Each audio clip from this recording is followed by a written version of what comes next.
الرحيم رب اشرح لي صدري ويسر لي امري واحلل عقدة من لساني يفقهوا قولي اللهم لا سهل الا ما جعلته سهلا وانت تجعل الحزن اذا شئت سهلا. Dear brothers and sisters, Jazakumullah khair for having me today. I feel like a celebrity with all these cameras and all the microphones that I got put on me. Jazakumullah khair for all your efforts, and mashallah, you guys have a very beautiful community here.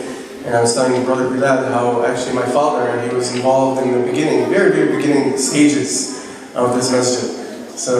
And he was telling me he knew Brother Bilal, and subhanAllah, the world's very small, and so it's amazing to see that, such a project came about, and the masjid is filled today on a Friday night, So, Jazakumullah khair for every single one of you for being here on a Friday night. You could be anywhere but the masjid on a Friday night, but it's amazing that there are kids, there are shabab, there are adults here on a Friday night. It's a beautiful blessing to have this, and Allah subhanahu wa ta'ala says, "Man la yashkur an-nas la yashkur Allah." Whoever doesn't thank the people doesn't thank Allah subhanahu wa ta'ala. So that's why I wanted to begin first and foremost by thanking each and every single one of you for being here, And so, dear brothers and sisters, today my topic is going to be about patience and perseverance. And the reason why I'm smiling is because I've given this talk multiple times. And part of the reason why I smile is because a big portion of this talk is legitimately my life story. And the struggles that I've gone through in my own personal life. Not only my personal life, but also my family as well. And for them to have made it to this point, and for me to have made it to this point, is all by the mercy of Allah subhanahu wa ta'ala. Allah subhanahu wa ta'ala orchestrates everything in our lives. And subhanAllah, even when you think that, some calamity is hitting you, there's always a light at the end of the tunnel. So, I start out with the Quranic ayah, حَسِبَ النَّاسُ أَن يُتْرَكُوا وَأَن يَقُولُوا آمَنَّا وَهُمْ لَا يُفْتَنُونَ. Do people think that just because that they believe, that just because you and I say, the shahada, just because we say, Ashhadu an la ilaha illallah wa ashhadu anna Muhammadan Rasulullah, just because we have the testimony of faith, does that mean, we're not going to be tested in this world? That we're not going to be tested in life? No, that's, Jannah would be very easy then, if there was no tests and tribulations in this world. Life is all about tests, right? And Allah subhanahu wa ta'ala says in the Quran, in Surat Al-Mulk, الَّذِي خَلَقَ الْمَوْتَ وَالْحَيَاةَ لِيَبْلُوَكُمْ أَيُّكُمْ أَحْسَنُ عَمَلًا. That He created life and death, right? So He can test you. To test you with these things. We're going to be tested in all parts of our lives. And the true test is about how you react in that moment of calamity, in that moment of disparity, in that moment of shock, right?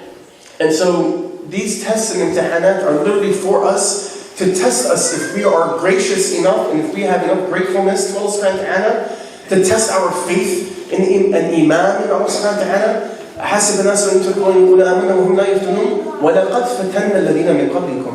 We surely tested those before you. وَلَقَدْ نَعْلَمَنَّ الَّذِينَ صَدَقُوا وَلَنَعْلَمَنَّ الْكَاذِبِينَ. And we will then see the true people, the people who speak truth. Like you and I, we're all Muslims, right? But at the end of the day, it's about, these tests are to push that faith. To see, am I still a believer after all these tests? And Allah subhanahu wa ta'ala is saying, so we can see who is true in their faith. And then we see those who are, disbelievers or they lie with their faith. They only say it by their tongue. And so, to begin, I was born on June 17, 1990. Don't worry, I know you guys think I'm old. I'm not. I'm very young, subhanAllah. I'm just 29 years old.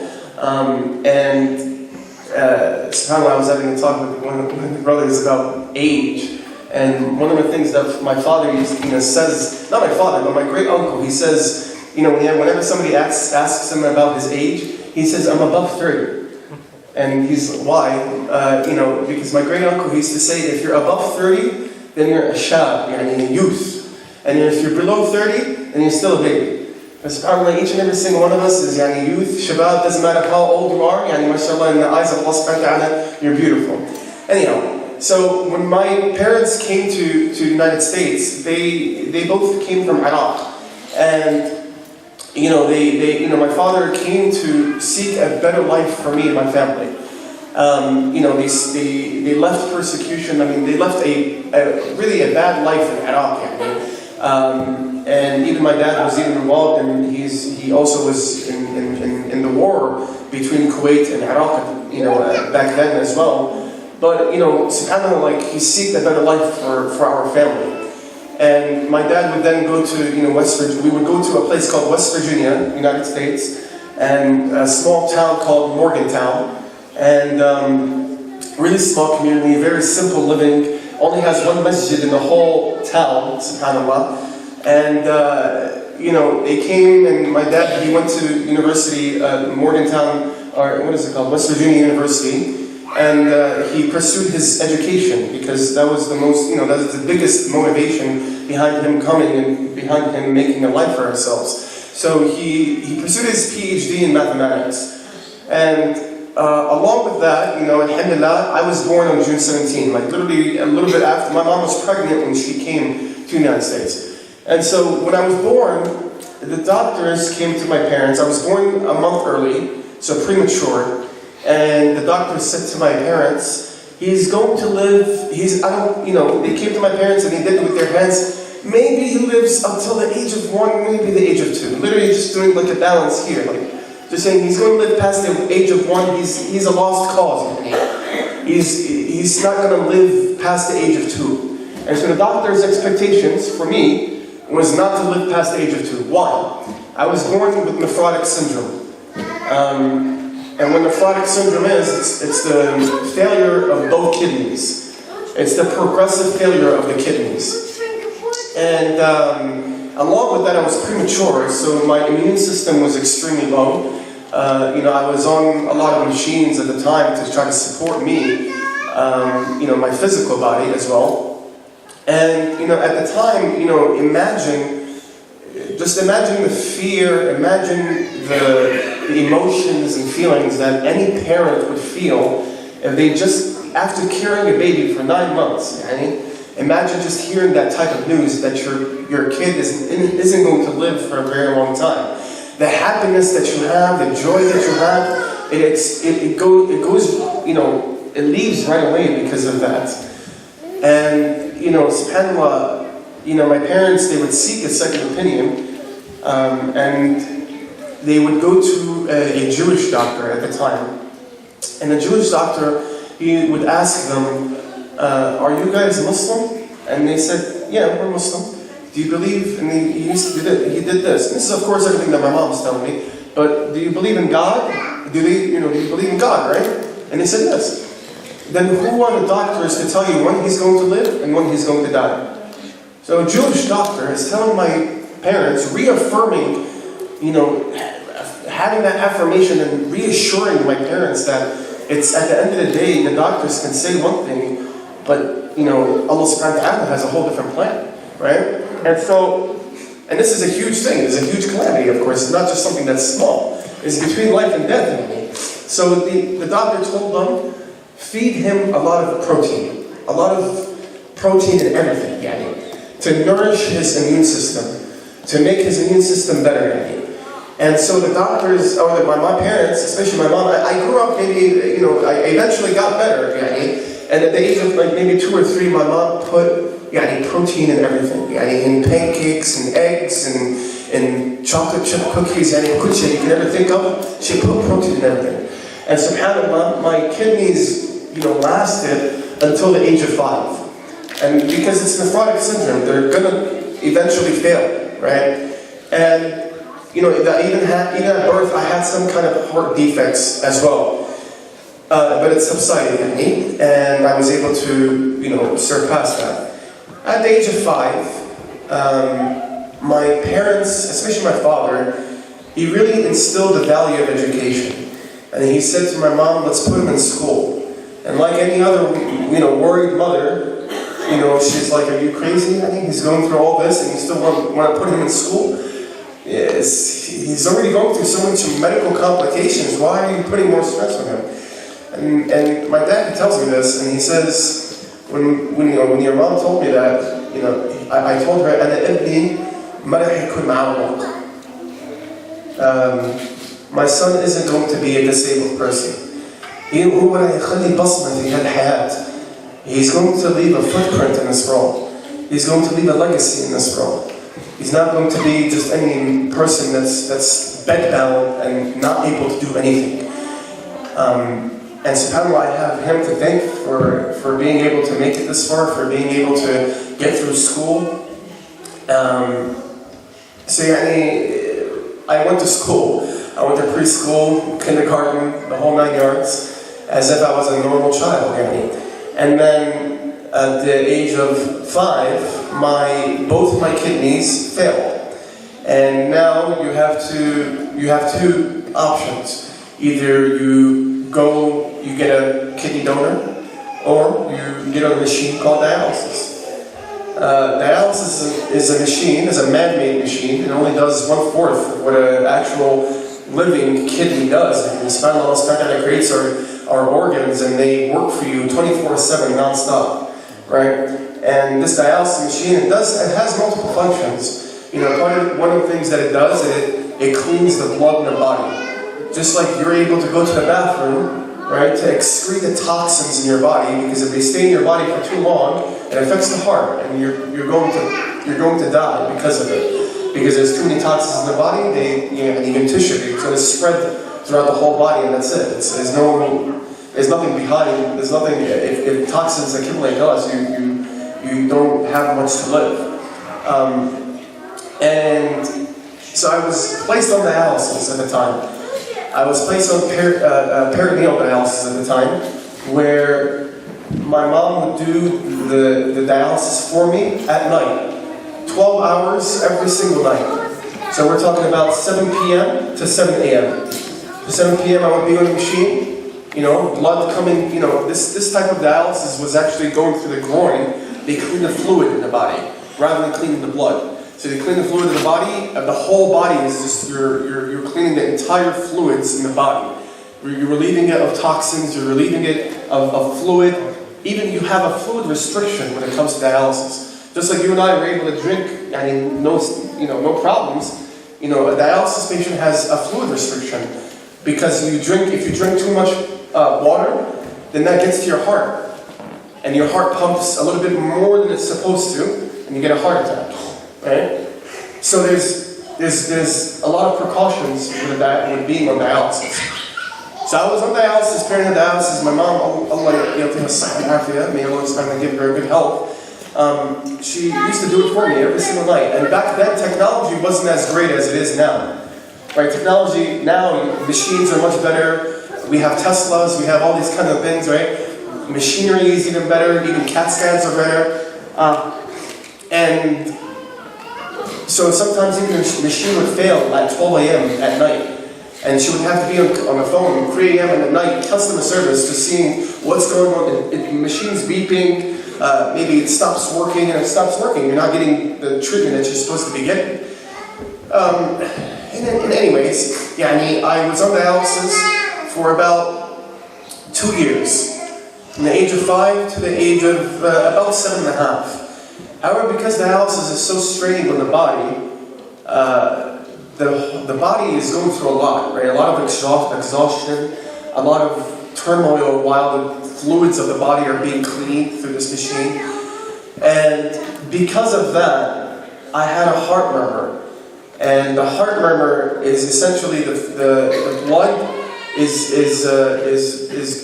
the heart rate is abnormal, completely abnormal, because the aortic valve, something is unrepairable from the aortic valve.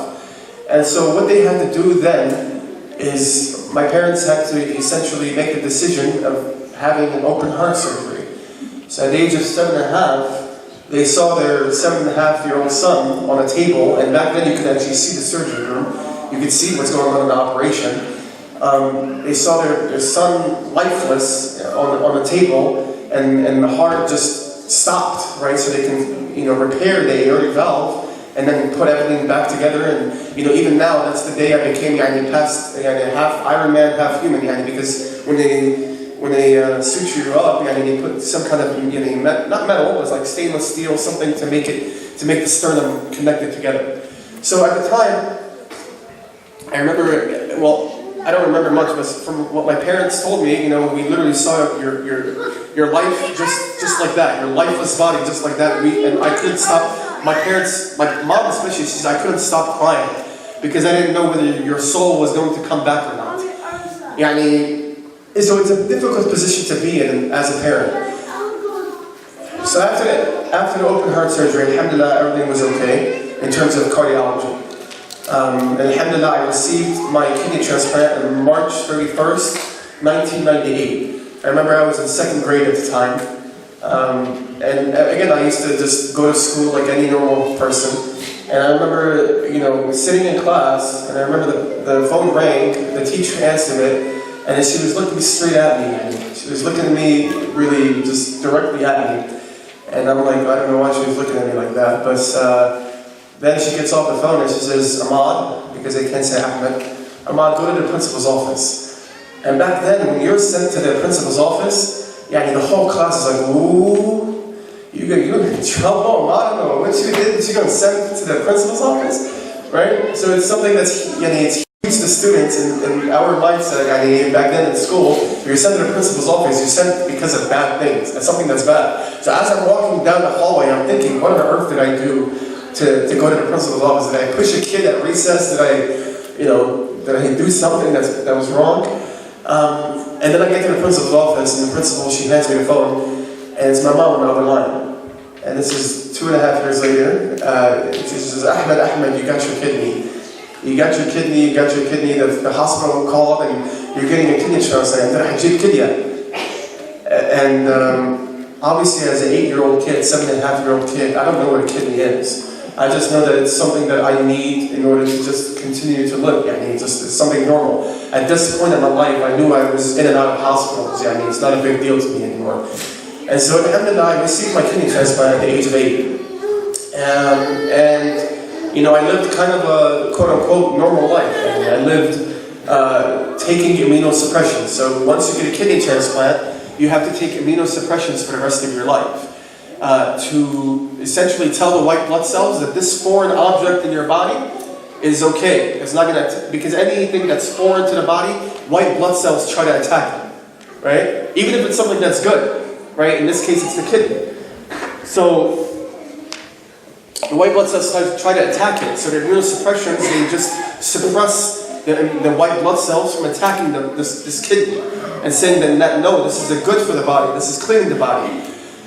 So I lived a quote-unquote normal life. I went through elementary school, middle school. I got bullied a lot in middle school because I was shorter than everybody else at the time, because obviously I was going through this, and part of your immune system is also your growth is kind of affected as well. And plus I was also premature 1 month. In any regard, I was bullied a lot because of my height.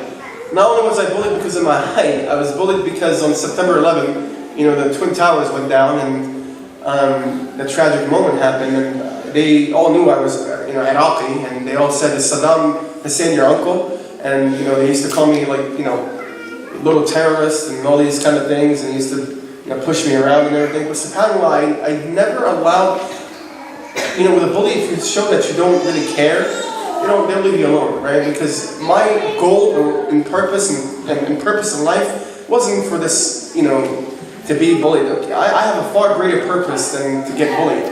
I have to make something of myself, and that was always the motivation, to make something of myself, right? To leave something behind. With the life that I have, with the life that's presented to me, that Allah subhanahu wa ta'ala has given me. And so alhamdulillah, I actually, because of my growth, they gave me growth hormone shots in my leg every single day. I used to put growth hormone shots twice a day, in the morning and at night, during the time of puberty, so that you grow. Your body starts growing more than usual because you're on this thing. But of course, it starts plateauing at one point. You can't just take growth hormone and it continues you become a giant. No, it kind of just plateaus at one point.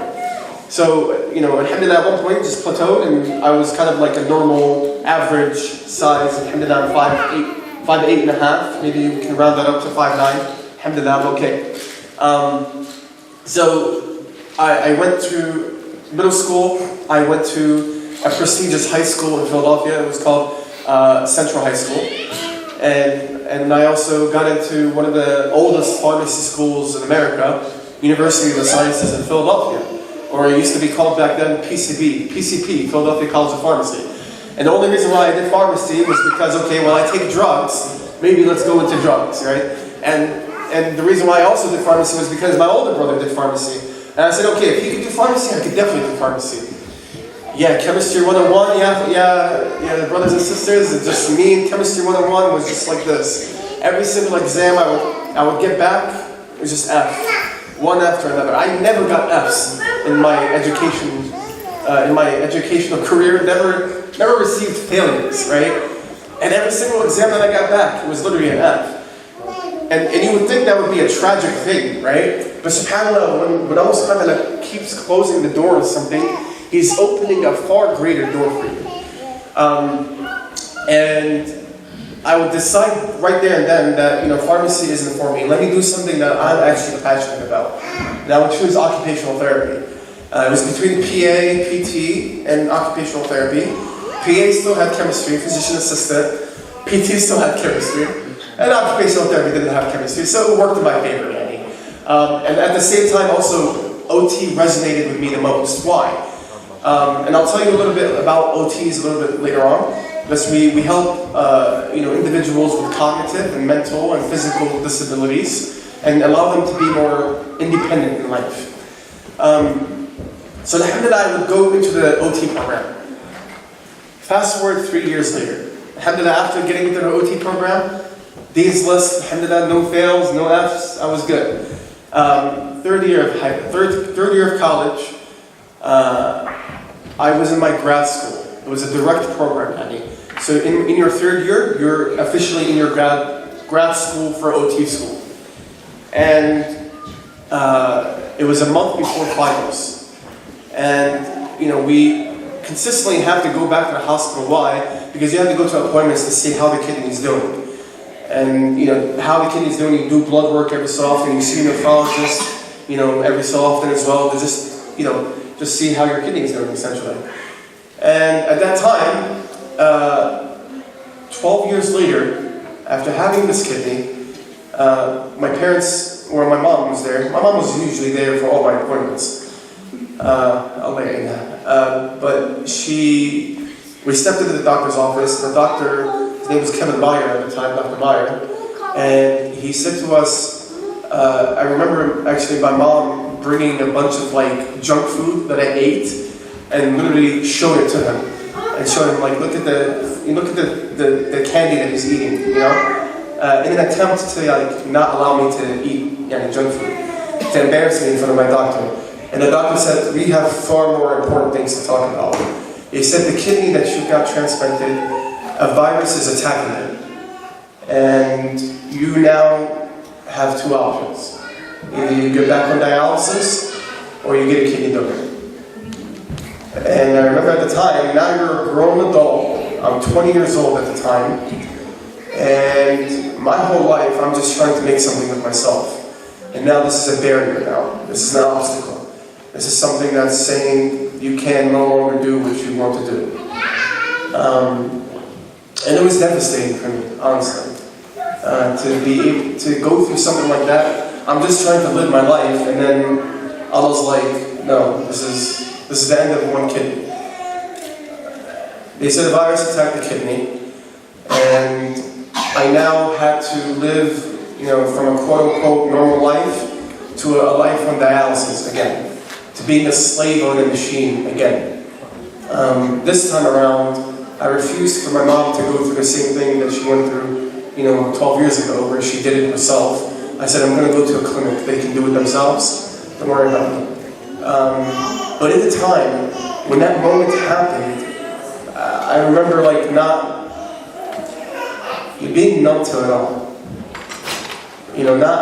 Not feeling like I was worth anything.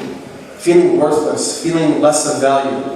And I remember sitting in bed for like maybe a week, just being upset, depressed, sad, just bed bound, loss of appetite, didn't want to eat, didn't want to drink, didn't want to do anything. And I remember my parents coming to me and they told me, Ahmad, إذا الله سبحانه وتعالى نجاك الآن 20 سنة بحياتك, if Allah subhanahu wa ta'ala can get you through 20 years of life, do you really think Allah subhanahu wa ta'ala can get you through this as well? And, but I told them, how am I supposed to do this while I'm on dialysis? How am I supposed to go to school? My mom said, listen, Habibi, you're our hero. I just remember her saying that, and it's one thing, we all think that our parents are heroes, right? We call them our heroes. And for my parents to call me a hero was something that, in hindsight, it's tough to hear that. It's tough to hear that because growing up, they were my heroes. They were the people that I looked up to. And I guess I had given them the strength to go through life as well. And so, my mom said, Ahmed, you're our hero, we couldn't have gone through anything without this. You're the biggest blessing that Allah subhanahu wa ta'ala gave us. And she said, if it's okay, just study, do what you gotta do, take the exam. إذا ربحت ربح. إذا نجيت في الكلاسز مالتك خلاص. You pass your classes, you pass your classes. فشلت في الكلاسز مالتك, فشلت في الكلاسز. If you fail, you fail. At least you could say you tried. At least you could say you did your best. You did your due diligence. Go to class, go do what you have to do dialysis. Allah subhanahu wa ta'ala يساعدك. And one thing that she reminded me in the Quran, she reminded me of a verse. She said, إِنَّمَا يُوَفَّى الصَّابِرُونَ أَجْرَهُمْ بِغَيْرِ حِسَابٍ. That the reward of a patient person is far beyond measure. It's not quantifiable. It's not something we can count. Allah subhanahu wa ta'ala didn't put a condition, didn't put a number on the good deeds that you can get when you're patient. Out of His mercy. Usually I have chocolates here, but I want to ask you guys, I want to keep this interactive, what are the other two things that Allah subhanahu wa ta'ala doesn't put a condition on, doesn't quantify the good deeds for? Two other things. Allah subhanahu wa ta'ala doesn't put like a measure on the good deeds that you can get. Does anybody know? Fasting, beautiful. If I had candy, I'd throw it to you, but I don't have candy today. I don't have chocolates. Fasting, and this is indicative. Why? Because there's a hadith of the Prophet ﷺ says, Allah subhanahu wa ta'ala says, كل عمل ابن آدم لي, كل عمل ابن آدم له, إلا الصوم. Right? That all of the acts of the servant of Adam is for himself, except for fasting, and that is for me. وَأَنَا أَجْزِي بِهِ. And I will give the due reward for that. It doesn't put a quantifiable measure on the good deeds that you get. Even in Ramadan, subhanAllah, the endless and limitless amount of good deeds that we can get in Ramadan. That's number two. Number three. What's the third thing that Allah subhanahu wa ta'ala doesn't put a condition? You might know this if you've memorized the Quran, Anybody tell me? Huh? Sadaqah can be one. But it's quantifiable. You guys give up? Forgiving somebody. Why? In the Quran, Allah subhanahu wa ta'ala says in the Quran, وَمَنْ عَفَى وَأَصْلَحَ فَأَجْرُهُ عَلَى اللَّهِ. Whoever forgives and pardons, doesn't matter how much somebody might have done you dirty, doesn't matter how much somebody might have hurt you, doesn't matter how much you might be upset with the person. مَنْ عَفَى وَأَصْلَحَ. Whoever forgives, it's one thing to forgive, but people don't forget, right? Forgive but never forget, right? That's our motto. وَمَنْ عَفَى وَأَصْلَحَ. Whoever forgives and pardons, act like it never happened. فَأَجْرُهُ عَلَى اللَّهِ. That his reward is with Allah subhanahu wa ta'ala. What greater thing can we ask of Allah subhanahu wa ta'ala? That your reward for forgiving somebody that's done you really bad, that's upset you, that's oppressed you, that's really hurt you in ways that we may not even know. Backstabbed you lately. But if you're able to let all of that aside, pardon all of that, forgive all of that. Life is too short, by the way, brothers and sisters. You should make amends with all people, everybody that you can. If you make amends, right, with that person, then your reward is with Allah subhanahu wa ta'ala. You're not expecting it. You don't even want a thank you from the person that you're forgiving at that point. My reward is with Allah subhanahu wa ta'ala. I don't need a thank you. Yeah, if you get a thank you, you get a hug, you get a kiss. Alhamdulillah, that's good. But your reward is with Allah subhanahu wa ta'ala. So getting back to it, إِنَّمَا يُوفَى الصَّابِرُونَ أَجْرَهُمْ بِغَيْرِ حِسَابٍ. And the reward of a person who is patient is beyond measure. It's beyond measure. Another ayah that she reminded me of. وَعَسَى أَن تَكْرَهُوا شَيْئًا وَهُوَ خَيْرٌ لَكُمْ وَعَسَى أَن تُحِبُّوا شَيْئًا وَهُوَ شَرٌّ لَكُمْ وَاللَّهُ يَعْلَمُ وَأَنْتُمْ لَا تَعْلَمُونَ. A beautiful ayah of the Quran. If I could, hang up any ayah in the Quran, it would be this one. And you may hate a thing, but it may be good for you. And you may love a thing, and it may be bad for you. وَاللَّهُ يَعْلَمُ وَأَنْتُمْ لَا تَعْلَمُونَ. And Allah subhanahu wa ta'ala knows, while we do not know. In that moment of time, my kidneys failed. I'm in a desperate moment right there. What do you mean it's bad for me? Somebody may question it. We question the wisdom of Allah subhanahu wa ta'ala sometimes. And if you think I'm perfect, and if you think I'm somebody that didn't question, I did. I was a person that faulted. I was a person that, questioned why was this happening to me. I had gone through so many struggles already, and this is just one more thing. But subhanAllah, when Allah subhanahu wa ta'ala, we can't fathom the ni'am, Allah subhanahu wa ta'ala, the plan, or the divine wisdom of Allah subhanahu wa ta'ala. Our brain and the capability of a human being to try to justify the means, to justify the humanity of why this is happening, you can't do it.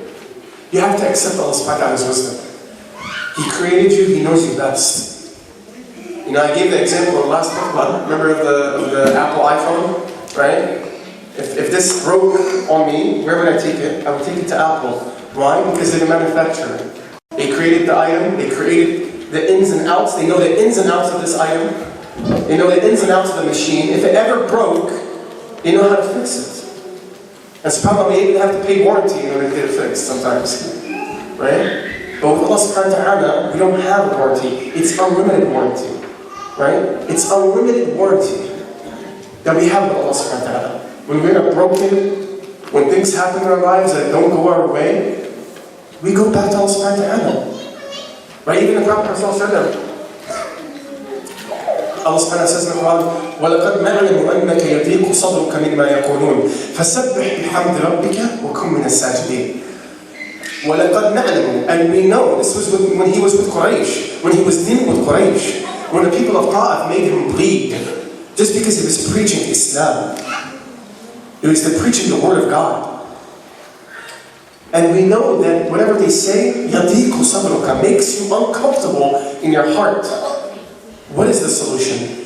فَسَبِّحْ بِحَمْدِ رَبِّكَ, be in the remembrance of Allah subhanahu wa ta'ala, وَكُن مِّنَ السَّاجِدِينَ, and be of those who prostrate to Allah subhanahu wa ta'ala. Be of those who are close to Allah subhanahu wa ta'ala. Prostration is the highest point of the body, is going down on the lowest point of the ground. This humbles us, right? And I spoke today about the importance of salat. That is the connection between us and Allah subhanahu wa ta'ala. That we make this connection with Allah subhanahu wa ta'ala. We welcome this connection. We thrive this connection. We make this connection as strong as possible. So that when something happens to us, if this was a full bottle, and say for instance this is a life is this bottle right here. If I squeeze it a little bit, it comes back to its original form eventually, right? If it's a full water bottle, you can't do much to it. It goes back to it. But say for instance it's lost a little bit of water in it. It's lost a couple of patience in it. If I squeeze it as hard as I can, it'll explode, it'll succumb to the force I'm giving it. This is the patience. That's patience. You have enough withstanding. You're withstanding and having patience in Allah subhanahu wa ta'ala, that's your barrier. That if anything hits you, this force is the obstacles in life. Right? But even with obstacles in life, as you can see, if I press here, it comes back to its original form. It comes back to the worship of Allah subhanahu wa ta'ala. It comes back to knowing that I have Allah subhanahu wa ta'ala. Even Musa alayhi salam, when he was leaving his people, when he was leaving Fir'aun, running away from Fir'aun and his people with Bani Israel. And the Bani Israel, they were surrounded by sea. Literally surrounded by a sea. Where are we going to go from here? The army of Fir'aun is behind us. Like we're going to be overtaken. And what does Musa alayhi salam says? He has faith in Allah subhanahu wa ta'ala from the get-go. From the get-go. كَلَّا إِنَّ مَعَيَ رَبِّي سَيَهْدِينِ. That no, Allah subhanahu wa ta'ala is with me and He will guide me. He will guide me to the right path. I have enough faith for Him that even this sea is nothing to Him. And He departs the sea for them. That's the kind of faith you want to have. That He's going to move mountains for you. That your patience and your faith in Allah subhanahu wa ta'ala will move mountains. Yeah, we can get upset. The life is hard. And it's okay to get upset. But don't question the wisdom of Allah subhanahu wa ta'ala, right? I know I got a little bit on a tangent there. Let's go back to the story. Now the doctor said I'm not going to be able to live with my original kidney. When you don't have a kidney, there's something called dialysis. We all talked about that. Now with dialysis, you also have a needles that gets stuck in your arm. And I'm going to show you this real quick, if you don't mind. It's called a fistula. It's something that connects the vein and the artery together to make a blood vessel. And when you make a blood vessel, because the needles are so big, right? Because the needles maybe are this big, right? And maybe this thick. And they have to have something that's big in order to pump the blood. One tube, one syringe takes the blood out, goes to the machine, gets cleaned, and comes back into the other tube. So it needs to be big enough so that the body can be clean. So as you can see, and I still have my fistula. This is what a fistula is. It pumps the blood of the body continuously. And it allows for a port, allows for access for the dialysis to pump the body, to pump the blood in and out of your body. So, even having the surgery was something that I was in shock that I had to actually, get this done. And this scar is from right here to right here. A huge scar. They actually tried to do it right here, the surgery, and they couldn't do it. It was, they couldn't make a blood vessel here, so they had to do it right here. Right? Even you can only see the scar up here. It goes up to here. Right? So they had to do that. Dialysis you had to do 3 times a week. 3 times a week, and I was so thankful that I could get it done at night. So what I would do, go to classes in the morning, right? Afternoon, maybe I would go to a clinical, whatever it may be, from school. And then I would come back to my house, rush, come back to my house, and then get a ride to the dialysis center. And then the driver would drop me off. I started my dialysis at 6:30 p.m. 4-hour treatments each and every single time. Just the body continuously, the blood flowing in and out, right? And then you go to the machine, you get your blood clean. 4 hours later, you're talking about 10:30. Say for instance you get hooked on late, which was mostly the case. You would leave the dialysis center around 11 p.m. Now when you leave the dialysis center, when I'm leaving the dialysis center, it feels like, I feel lifeless. The machine has taken my blood and put it back in my body so many times that it puts such a strain on the heart. It puts such a strain on the body. I feel like my body and myself, I'm going through dimensions. Because of how tired I am, how exhausted I am from the machine. And I would go back home. By the time I got home, 12 o'clock. Maybe 11:30, 12 o'clock. I didn't eat dinner, so I have to eat dinner quickly. Then even sometimes I would come back home. My brother used to have to help me up the stairs. To go up the stairs and back into my bed. And I remember one time going into my bed, and I was going through these motions, and I just cried to Allah subhanahu wa ta'ala. I can accept the fact that I'm on dialysis. But Ya Rabbi, just make it easier for me. Just make it easy for me. Don't break my back, just make it easy for me. I'm just trying to make something of myself, Ya Allah. SubhanAllah, like, in hindsight now, there are people that go through way worse than I did. There are people in the hospitals, right? They go through cancer treatments fighting for their lives. The fact that we can breathe on our own, a machine does that for somebody. The fact that we can go to the bathroom, a machine does that for somebody. The heart beating every single second, Allah subhanahu wa ta'ala allows it to beat every single second. A machine does that for somebody. People cannot see with their eyes, cannot hear with their ears, cannot move their extremities, cannot move their arms, cannot move their legs, they can't walk. Some people have missing limbs. And subhanAllah, we have limbs. Yes, He took away my kidney, but He didn't take my eyesight. He didn't take my vision. He didn't take my hearing.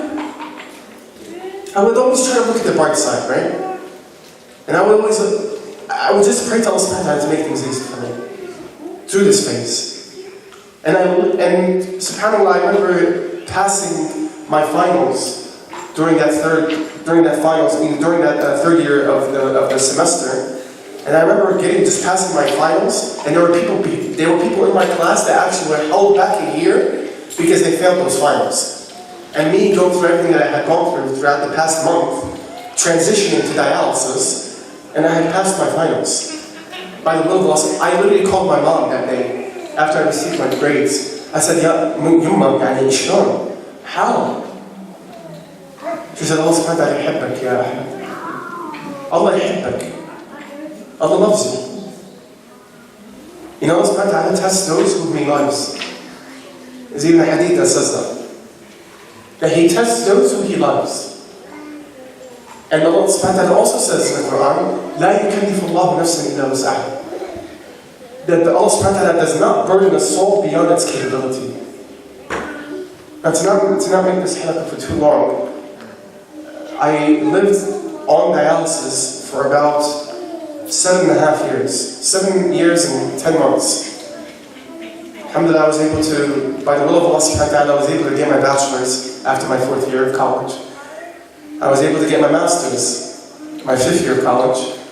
And I would have to even go to clinicals. You know how that whole cycle of my dialysis night? The next day I would have to go to my clinicals and prove to my supervisor that I can do the same job as an OT. That I can see 8 patients. I'm literally a patient seeing patients. And I have to prove to my supervisor that I can maintain a full caseload. And prove to them that I'm capable of the job. Even though the night before I'm exhausted. Even the next morning I wake up, I don't even know how I got to my clinic. I would have to drive an hour to my clinical site. Sometimes I would think that, but that would be drove me. And sometimes to the extent I was so tired, I wasn't driving myself. SubhanAllah, somehow I got to my clinical. And I used to be so tired that I used to have to drink 2 energy drinks in order to just get by the day. And even my supervisors, they would look at me, one clinical, they saw me and I was really tired. They said, dialysis? And I was like, yeah, dialysis. They knew I was on dialysis, and they were understanding of that. But I still had to go through school. And I remember my graduation day. And I remember when they called my name, Ahmad, Alsardary, right? And I walk, and because my father, he's a professor at the college, I remember not even, you're supposed to shake the hand of the president and take a picture. I remember I passed by the president, and I would be able to embrace my father on stage. That made it all worth it for me.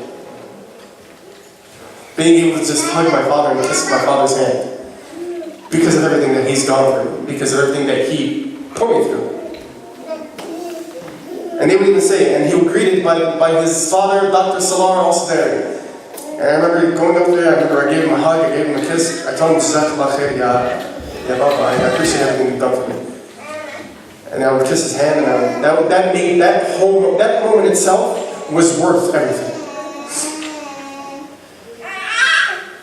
Fast forward after graduation, you have to look for a full-time job.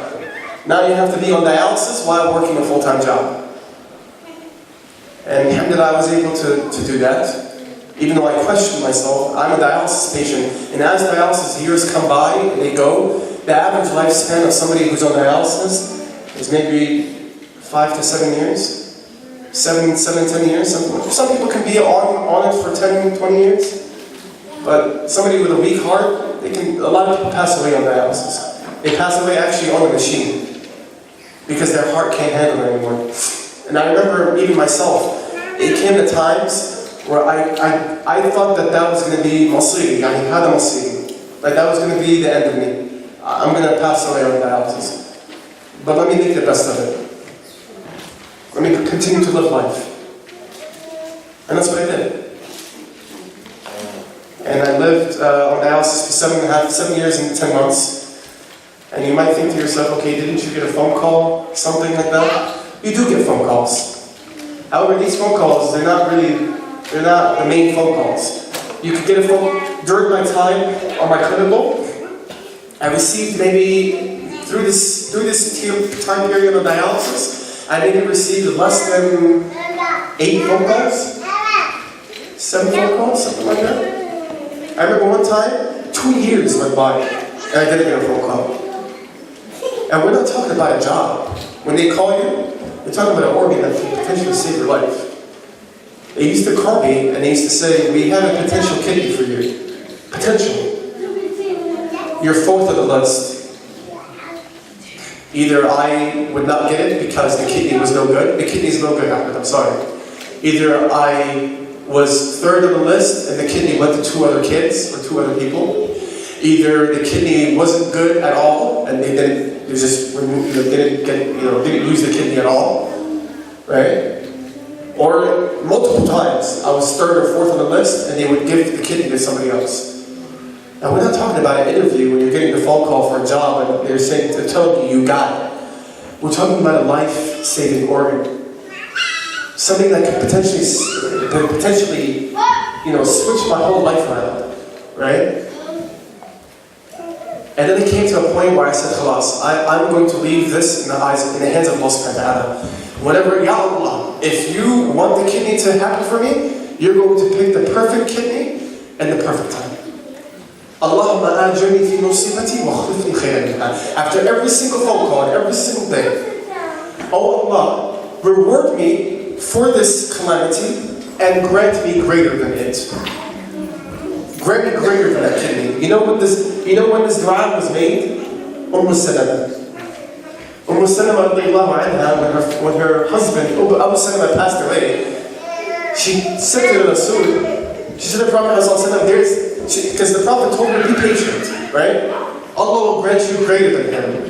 And she said to the Prophet, greater than Abu Salama? There is no man like greater than Abu Salama. Right?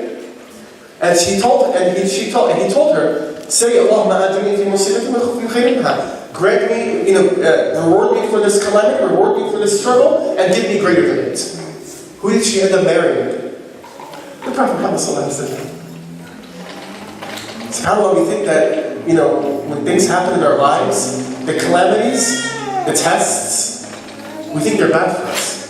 I've learned in my time that they're tests for a reason. They're tests so that we learn from them. So that we're patient. Allah subhanahu wa ta'ala sometimes puts calamities in your way because He wants to bring you back to Allah subhanahu wa ta'ala. Sometimes He puts a test in your way so you can go back to the masjid. So that you can focus on what's more important. And sometimes He tests you because He wants to test your faith. He wants to see, are you patient? Or you just say you're patient?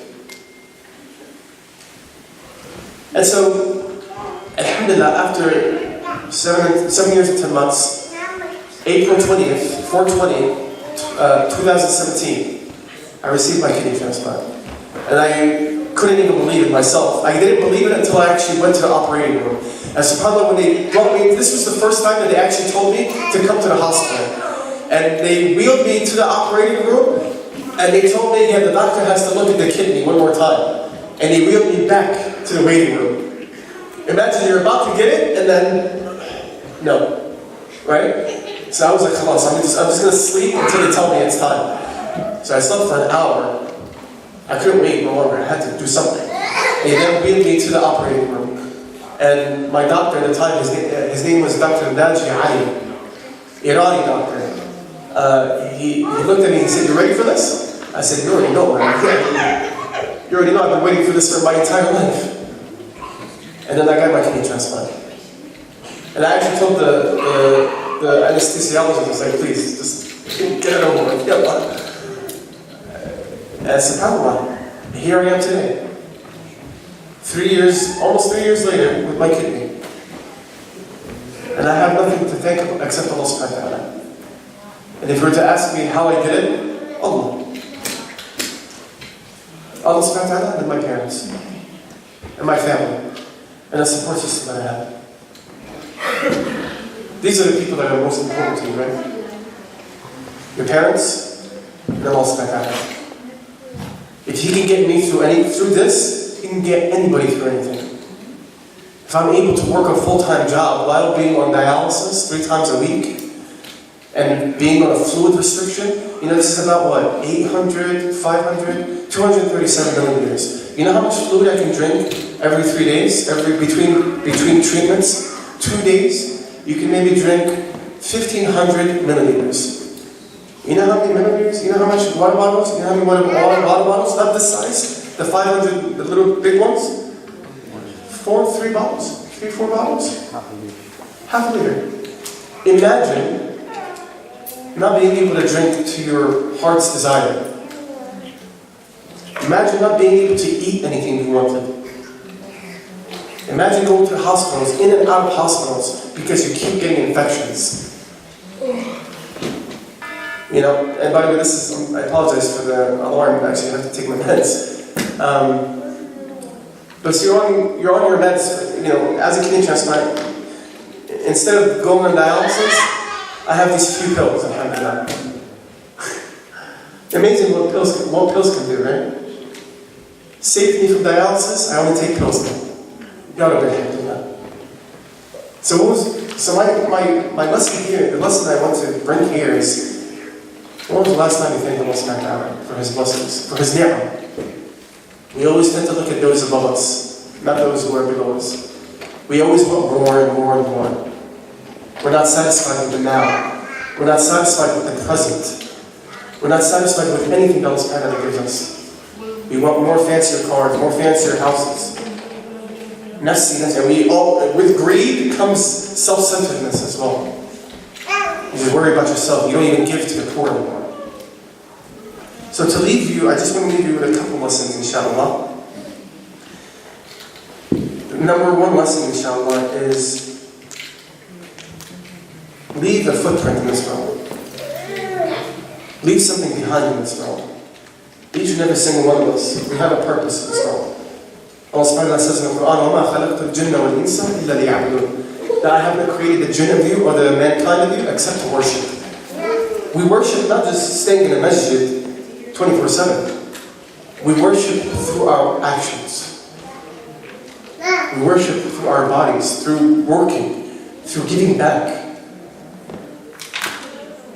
Through giving back. Because the one thing that I wanted to do as an occupational therapist, by the way, I'm an occupational therapist, we help people who are less fortunate than I am in health.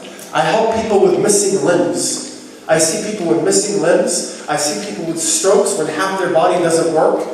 Right? People with hip replacements, knee replacements. People that can't move. ALS, MS. I'm seeing these people who are far worse than me in health. And you can imagine how humbling that is to me. That yes, Allah subhanahu wa ta'ala took away my kidney, but I have my limbs. We help them do what? We help them gain their independence with the condition that they have. Being able to dress yourself. We do that with no hesitation in the morning. Being able to bathe yourself. Being able to just even get in and out of bed. To get in and out of the bathtub. Somebody with a stroke only can control half their body. Right? Somebody with missing legs. How are you supposed to do that? We're able to just walk to the bathtub, get ourselves in the bathtub. We're able to, even with this button, just being able to do the motion of buttoning. This is the ni'mah. وَإِن تَعُدُّوا نِعْمَةَ اللَّهِ لَا تُحْصُوهَا. And if you were to try to count the blessing of Allah, you wouldn't be able to count it. So number one, I'll say this, is to be thankful to Allah subhanahu wa ta'ala for His blessings. Number two, leave something behind. Allah subhanahu wa ta'ala says in the Quran, إِنَّا نَحْنُ نُحْيِي الْمَوْتَى وَنَكْتُبُ مَا قَدَّمُوا وَآثَارَهُم. It is we who bring life from death, and we write down what they bring forth or what they leave behind. أنت أثرك إيه في الحياة? What is your goal? What is your purpose in life? Each and every single one of us has a family, can eat, can drink, can make kids, can go to work, come back. What more than this? خلي أثر. Help your community in any way that you can. If you're a professional, offer your services to the masjid. If you could read Quran beautifully, like the brother, mashallah, offer your services. This is my basma. Literally, this is me doing this right now. Even me giving khutbahs, that's my purpose. Because I love doing that. I genuinely love doing that. I love talking about the deen because it's what got me through my life. And I like getting closer to Allah subhanahu wa ta'ala through that means. Right? And none of us are perfect. But like we said this in the khutbah, Allah subhanahu wa ta'ala, أَحَبُّ الْأَعْمَالِ إِلَى اللَّهِ أَدْوَمُهَا وَإِنْ قَلَّ. The best of deeds are those that are consecutive, even if they're good. Strive towards Allah subhanahu wa ta'ala. Put yourself through action, especially the youth here. You have time. You have time to figure yourself out, to figure what you want to do in life. Have a purpose in your life. You know, in my room, I used to have a board, and it said, become an occupational therapist. Give khutbahs. Give my life story to different masajid. Right? Become a motivational speaker. These were goals. Become an occupational therapist. Pass college. Or even while I was with my else's, even when the odds were against me. خلي هدف. Put a dream in your life. You know, dreaming is for free. You can dream whatever you want, but it's about putting action into it. And I used to cross these things off and, feel that sense of purpose, feel that sense of fulfillment. So number one was thanking Allah subhanahu wa ta'ala. Number two was leaving something behind. Number three, don't ever think that don't ever think that Allah subhanahu wa ta'ala is putting you through something because He hates you. No. He doesn't hate us. He's just testing us. Testing our faith, testing our patience. Why? Because we're here in this dunya 60, 70 years. What goal, what's the purpose? Is to make something of yourself. Give back to your community. Do something that's going to be written in stone. In videos that people, just imagine it. Just imagine like my don't imagine your janazah, imagine my janazah. You're going to be like, this guy's trying to jinx me with death. No, I'm not trying to jinx you. Just imagine my death. Imagine you're just in your grave, not in your grave, just in your coffin. Because listen, you can hear everything. And they're taking you to your grave. And say for instance, your friends behind you, they're saying, ما عملش حاجة. He didn't do anything. زي ما جه زي ما مشي. Just as he came, he left. He didn't do anything in life. Or imagine hundreds of orphans behind your grave. Hundreds of people behind you. What are we going to do without him? What are we going to do without the sister? He left such an impact. He or she left such an impact in this community. That's the kind of legacy that you want to bring about. Right? So that's number three. You want to leave something behind. And always, لا تقنطوا من رحمة الله. Don't despair of Allah subhanahu wa ta'ala's mercy. Don't despair of Allah subhanahu wa ta'ala's hope. Always have hope in Allah subhanahu wa ta'ala. Even Yaqub alayhi salam, when he lost his son Yusuf, he said, إِنَّمَا أَشْكُ بَثِّي وَحَزْنِي إِلَى اللَّهِ. That I don't need to prove to my sons that I'm going through something. I don't need to show them my sadness. إِنَّمَا أَشْكُ, I reach to Allah subhanahu wa ta'ala. And I go to Him when I'm in calamity. I cry to Him. Prophets before us cried to Allah subhanahu wa ta'ala. They went through similar tribulations. then who are we to say that this tribulation or this hardship, why am I going through that? We need to be more grateful, brothers and sisters.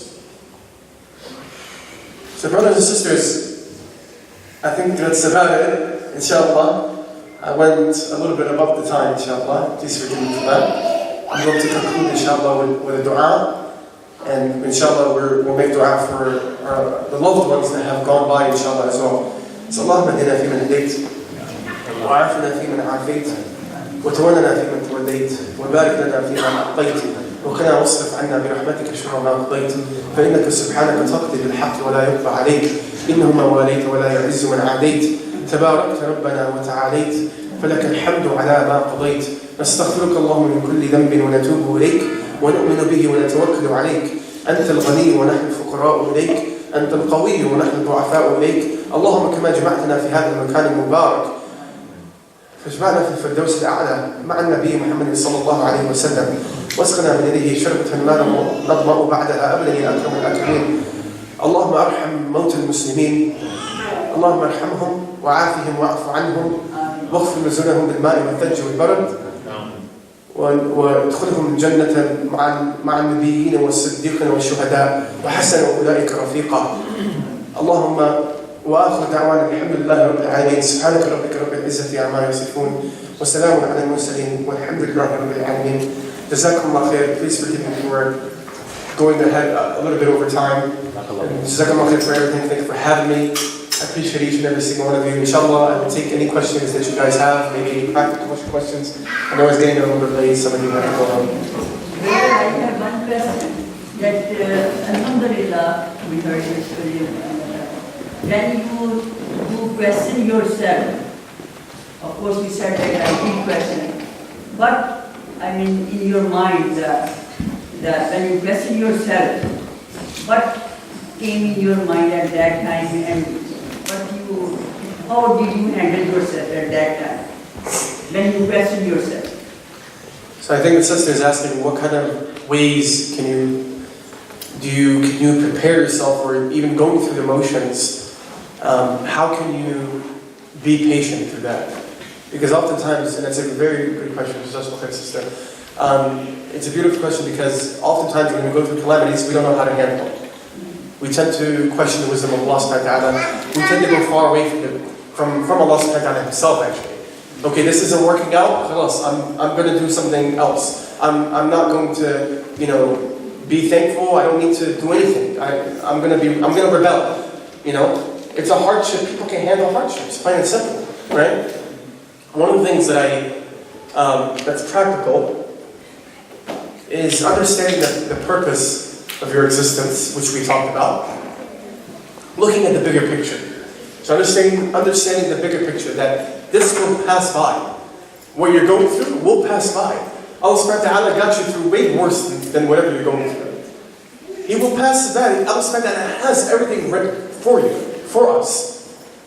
He knows what's good for you, He knows what's bad for you. If you maintain that faith in Him, then your heart will settle. Yes, it's going to be difficult. And patience, you don't gain patience overnight. It's something you practice. Just like I go to the basketball, I try to be the best at basketball, I have to practice, right? Same thing with patience. You have to practice that patience with the small things. What are these small things? Somebody annoys you. Somebody curses you. Somebody says something bad about you, right? And you're willing to forgive them. That's small, right? But don't demean that, right? So know the purpose. Go back to Allah subhanahu wa ta'ala. Know that the test is from Allah, right? Knowing that these two Quranic ayah that I mentioned, إِنَّمَا يُوَفَّى الصَّابِرُونَ أَجْرَهُمْ بِغَيْرِ حِسَابٍ, the patience, the reward with patience is, it's unlimited. And number 4, prayer. Having that connection with Allah subhanahu wa ta'ala. Dua. ادعوا الله وأنتم موقنون بالإجابة. The Prophet Muhammad says, pray to make supplication to Allah, ask Allah subhanahu wa ta'ala, وأنتم موقنون. You have yaqeen, you have certainty in that dua. And I kept making dua. It's not like I ever stopped.